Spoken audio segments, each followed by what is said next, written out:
Hello, good morning everyone. I am doctor Anubha Srivastava, dentist practising in Shivaji enclave New Delhi.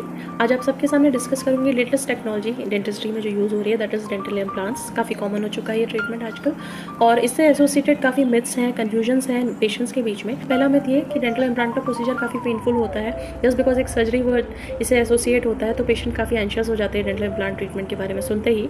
ऐसा कुछ नहीं होता है। लोकल एनेस्थीसिया के अंडर ये ट्रीटमेंट ईजिली डेंटल चेयर पर परफॉर्म किया जाता है, just like your normal root canal treatments या एक्सट्रैक्शंस।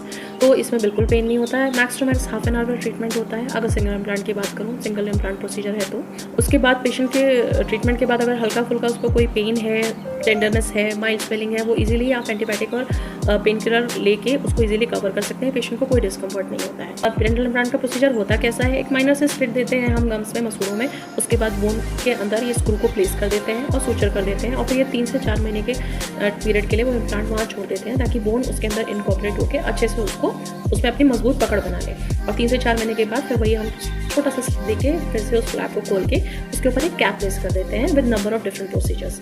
तो बहुत ज़्यादा टाइम टेकिंग प्रोसीजर्स नहीं होता, लंबा प्रोसीजर है, लंबा टाइम है, तो इसलिए फाइनेंशियली भी पेशेंट इजीली अपना फाइनेंस को इक्वली डिवाइड करके अपने डेंटिस्ट से डिस्कस करके उन पर वो बर्डन भी नहीं पड़ता है, जो इसका सेकंड मेथड है कि काफ़ी एक्सपेंसिव है। एंड जो ये मेटल इम्प्लांट डाले जाते हैं बॉडी के अंदर, वो टाइटेनियम के स्क्रूज होते हैं। That is one of the metals जो बॉडी के साथ हमारा फ्रेंडली है, रिएक्ट नहीं करता, अंदर जाके कोई एलर्जिक रिएक्शन नहीं करता है। इससे with this point I am coming to the second myth कि काफ़ी पेशेंट्स मुझे बोलते हैं कि मैम डेंटल इम्प्लांट का फेलियर रेट बहुत ज़्यादा हाई है, वो रिएक्ट करता है। उनके किसी रिश्तेदार में ऐसा हुआ भी होगा, and I do agree with that because market में काफ़ी चीपर और लोकल इम्प्लांट्स भी अवेलेबल हैं। वो चीप और लोकल क्यों है? क्योंकि उनके ऊपर क्लिनिकल रिसर्च नहीं हो रखी है, और रिसर्च नहीं है तो दैट्स वाई उनके पास डाटा नहीं है कि बॉडी में उनके प्लेसमेंट के बाद बॉडी रिएक्ट कैसे करेगी।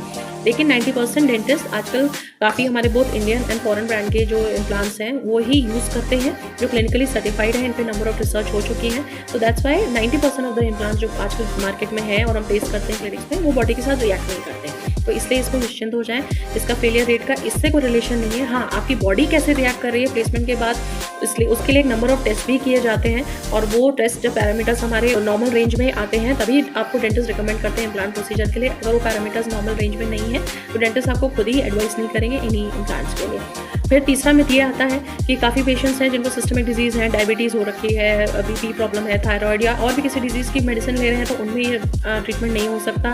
स्पेशली ये ओल्डर एज के पेशेंट ज़्यादा होते हैं, उनके लिए पेशेंट्स ज़्यादा कॉन्शियस होते हैं कि भाई हम में ये ट्रीटमेंट सक्सेसफुल नहीं होगा। ऐसा बिल्कुल भी नहीं है। मेजर ये इम्प्लांट ट्रीटमेंट मार्केट में लाया ही है सीनियर सिटीजन्स के लिए, बिकॉज सीनियर सिटीजन्स ही ऐसे हैं जिनका विद टाइम उनकी एज तक पहुँचते पहुँचते मेजर दांत उनके लूज हो जाते हैं, मिसिंग हो जाते हैं, और उनके में ये डेंटल इम्प्लांट्स बिल्कुल वरदान की तरह साबित होते हैं। क्योंकि मेजर दांत चले गए हैं तो हम सपोर्ट लेके हम जो डेंटिस्ट्री में और भी प्रोसेसेस हैं उनको देना मुश्किल हो जाता है as compare to younger patients जिनमें मल्टीपल टीथ ऑलरेडी प्रेजेंट है। और इनके ऊपर जो भी प्रोसेसेस देना है अगर विदाउट इम्प्लांट, तो उसका मेजर सपोर्ट बोन से लेना है। दांत चले जाते हैं तो बोन का सपोर्ट लूज होने की वजह से बोन भी रिजॉल्व होकर उनकी हाइट भी कम हो जाती है। तो इम्प्लांट इन पेशेंट्स के लिए वरदान है। इम्प्लांट आज की डेट में बेस्ट इन्वेस्टमेंट है जो हम लोग अपने आप ऊपर कर सकते हैं अपनी बॉडी पे, इसलिए उसके प्राइस पे ना जाके आप उसको एक लॉन्ग टर्म इन्वेस्टमेंट अपनी बॉडी में उसको देखना चाहिए अपने पेशेंट्स को। इसकी मेंटेनेंस भी बहुत ही कम है, just like your normal teeth, आप नॉर्मल ब्रशिंग, फ्लॉसिंग और माउथ वॉश को मेंटेन रख सकते हैं। सेम वेज डेंटल इम्प्लांट के साथ हैं। पीरियोडिक चेकअप्स जो नॉर्मल दांत में भी रिकमेंड किए जाते हैं, वैसे ही आप डेंटल इम्प्लांट के लिए पीरियोडिक चेकअप्स के लिए जाते रहें। आपके डेंटिस्ट उसमें माइल्ड से क्लीनिंग करके इसकी लाइफ लॉन्ग रखेंगे, and this is the best investment I for my point of view which patient should definitely go for. If you still have any myth or any confusion regarding this, you can contact me on this number, and take care of yourself. Goodbye.